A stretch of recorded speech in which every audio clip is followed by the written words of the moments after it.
Hey everyone, this is Ty with Spicy Exotics. It's June 2018, and we'd first like to thank everyone for all the positive and encouraging feedback we've received from our videos and information that we've posted. And we'd like to keep that information coming. We've had a really tough year moving, and also with winter and the weather, Mother Nature in general. But we're bouncing back, and I'd like to start the summer off with a little bit of a demonstration on what's happening here in our red flesh greenhouse. So most of these plants, if not all of them, you'll witness are red flesh varieties only. We have our varieties separated into different greenhouses, and one of the things that you're going to see is mature plants, along with a few starter plants. We'll skip over a few varieties that don't have much to show for, but all of our plants are labeled on the containers, and we're going to go through some of these plants to take a look at the flower buds, the fruits. You can see here this particular flower bud has some aphids. If we can focus.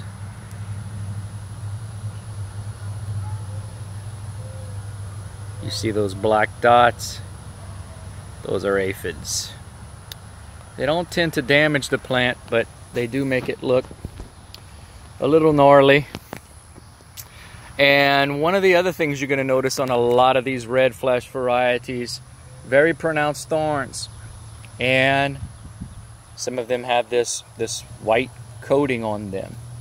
That's definitely a trait of some of the red flesh varieties, and that's there to protect the plant from both the winter and the summer heat. So let's get started. Over here we have a red variety from UCLA. It actually produced a flower, and due to all the rain we received, that flower bud fell off. Next to it we have a mature plant. This is a Macasupa. Macasupa currently has a few flower buds, I believe. Here's one of them, along with a few fruit. We also lost a few fruit. Even though it is self-fertile, we lost those flowers due to a heavy downpour at night. So it washed the pollen away. So if you're in a rainy area, I recommend pollinating as soon as possible to increase your chances to setting fruit. So even though these are usually a guaranteed fruit, Mother Nature chose differently for us. Here we have a starter plant called Mr. Wu, and you can see here those red, those nice sized thorns.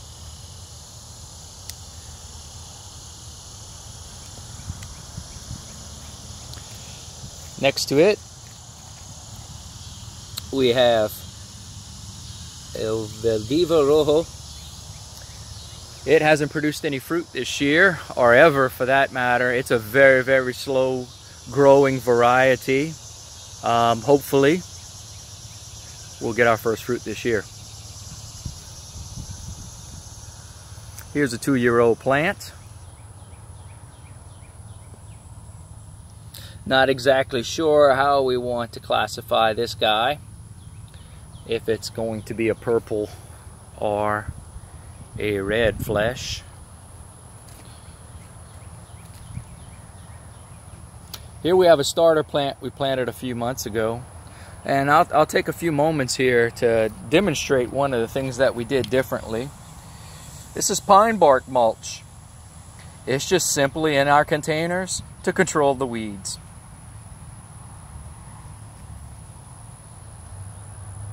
We added that to all our containers. Next to it is also a 2-year-old plant. It's called an Armando. This is a flower, actually. And I'm sorry, a fruit. And over here we have another fruit.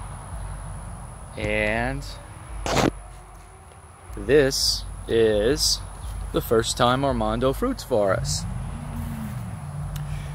Next to it, I have an untrimmed Radiana variety. And it is loaded with fruit, aphids, and flower buds. Here's some more of those aphids. You can see there, it makes the fruit look highly unattractive, but fruit is still very yummy inside.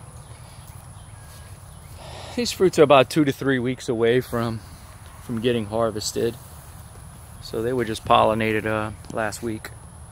You can see here some more fruit and some flower buds.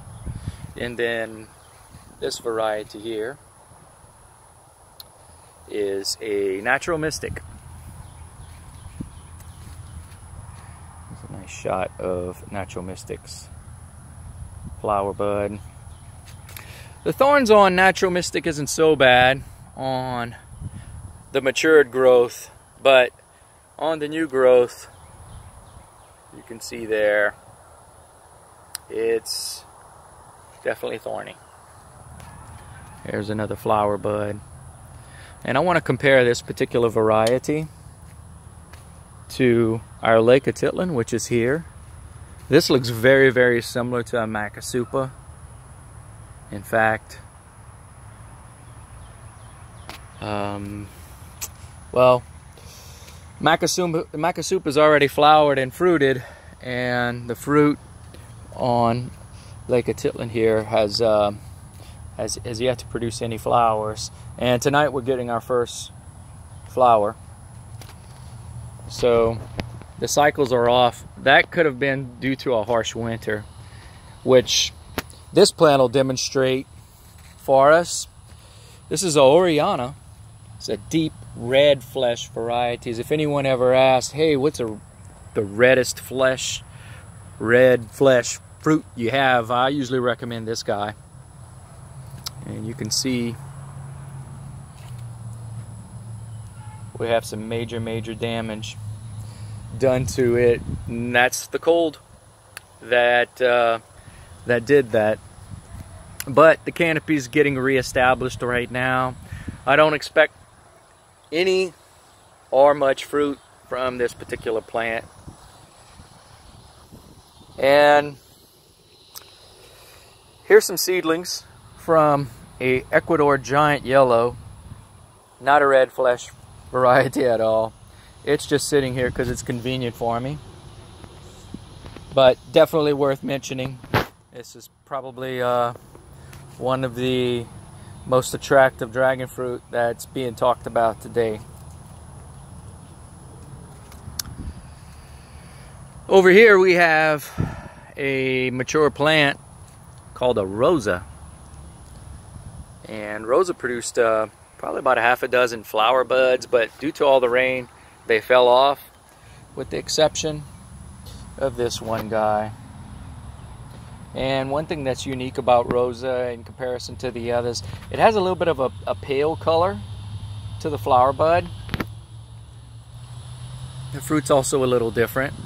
It has that white scale that your red flesh varieties will have, and of course it definitely has noticeable thorns.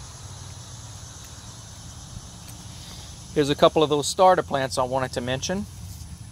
This is a Jala variety.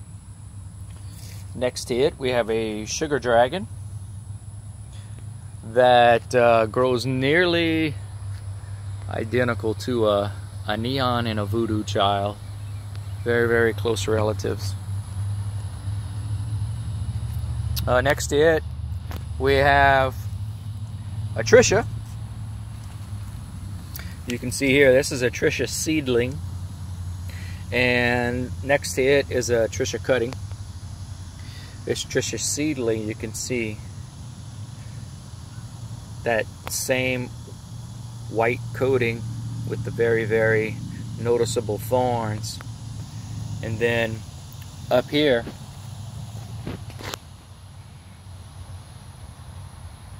You notice the same thing on the other plants. So even though I got these from two different sources that both claim it to be Tricia, they do appear to be identical, at least at this point. One of our older plants here, this is Voodoo Child, with about a dozen fruit on it. We'll take a closer look at some of these fruit and some of the ants. We've had a little bit of an ant problem this year, along with Mother Nature.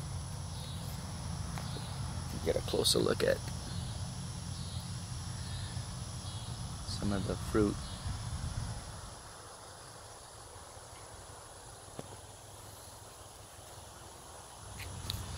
And our heaviest producer so far this year, next to Rediana, is Zamareno.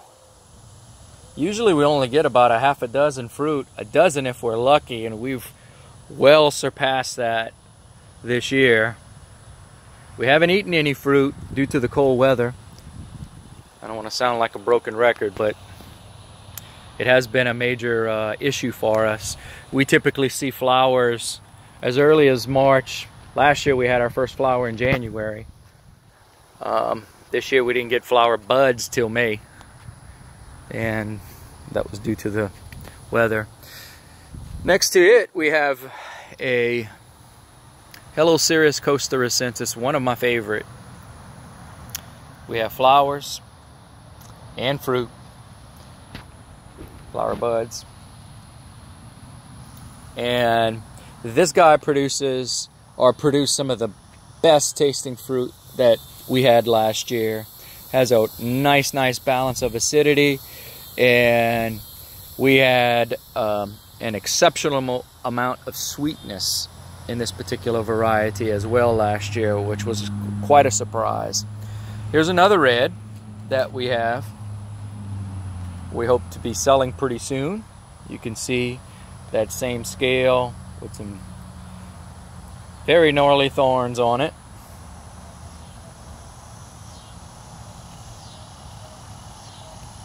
A few more different varieties. Each container contains a different variety. And this guy's busting at the seams. This is a ES Red variety, and it's really screaming out here. It's ready to be put into some of our larger containers so we can grow a canopy. Next to it we have a Neon, which has a 1 to 2 day old flower that bloomed, and it's loaded down with a decent amount of fruit on it as well. Here's some younger fruit. And over on this side,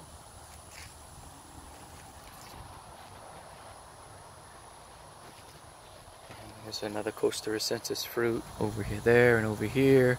And here's a Neon bud. Very nice.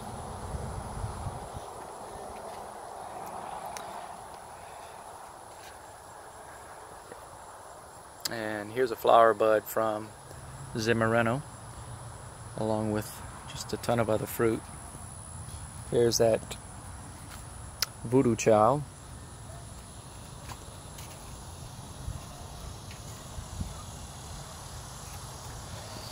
And I'd like to show you one last thing. As you can see here with these flower buds on the red, definitely has the red highlights. That's another sign that if your dragon fruit, it doesn't produce that white film, you may still have a red when your flower buds look like this. So if you have some unknown varieties and you're trying to identify them, this may help you out. Most of these are common or becoming common. I'll do a comparison over to a white flower bud. We haven't had much of that. White usually flowers a little later, about a month or two later. sun's coming through here. And this is a white flower bud right here.